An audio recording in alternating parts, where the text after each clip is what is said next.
Ciao a tutti e benvenuti su Moto.it con la seconda puntata del nostro speciale Un mese con, dedicato alla CF Moto CLX 700.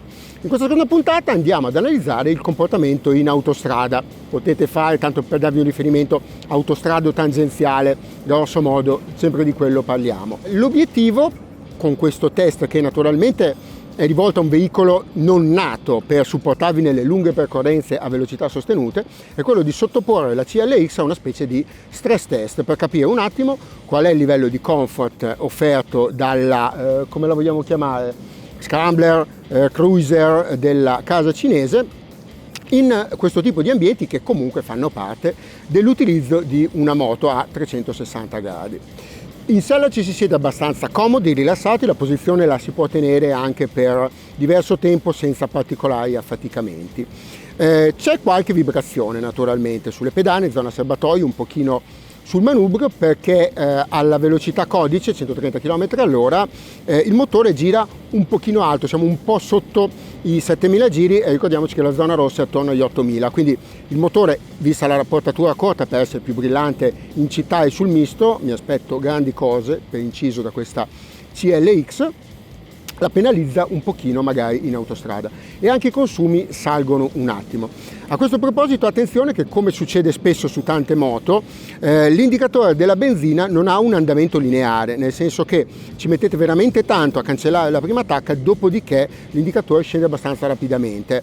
È una strategia utilizzata dalle case per dare una quantificazione più precisa mano a mano che ci si avvicina alla fine del serbatoio, quindi non è un difetto, anzi una volta imparata a conoscerle è estremamente utile, però insomma le prime volte prendeteci le misure, stateci un pochino attenti. Ottimo il cruise control. Allora, in autostrada ho imparato un po' ad apprezzare il cruise control, che quando non c'è particolarmente traffico, non c'è un particolare traffico, è sicuramente molto rilassante. Nell'implementazione di CF Moto non è magari così reattivo come su certe moto, scusatemi, di alta cilindrata di produzione recentissima, ma diciamo che a maggior ragione è ancora più friendly, più amichevole.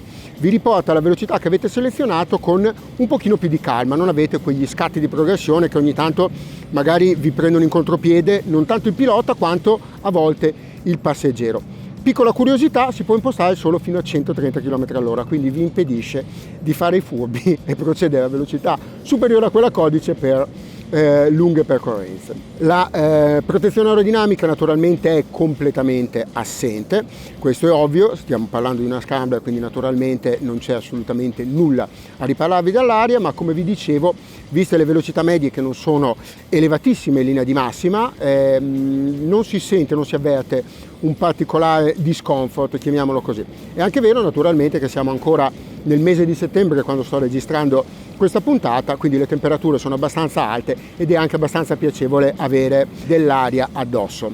Capitolo consumi, come vi dicevo, sono un pochino più elevati di quelli medi dichiarati dalla casa nell'utilizzo autostradale, perché dicevamo il motore gira un pochino più alto. Comunque immaginatevi che anche tirandole un po' il collo non ci sono problemi a fare un 150-160 km, anche se ignorando i limiti di velocità dovreste farla tutta, come si suol dire, a canna.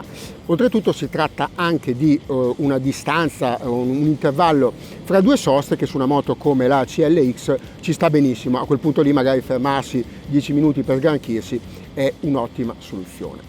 Basta però a questo punto con la noia dell'autostrada, delle tangenziali, che insomma vengono buone nel commuting o per raggiungere comunque la destinazione in cui divertirsi.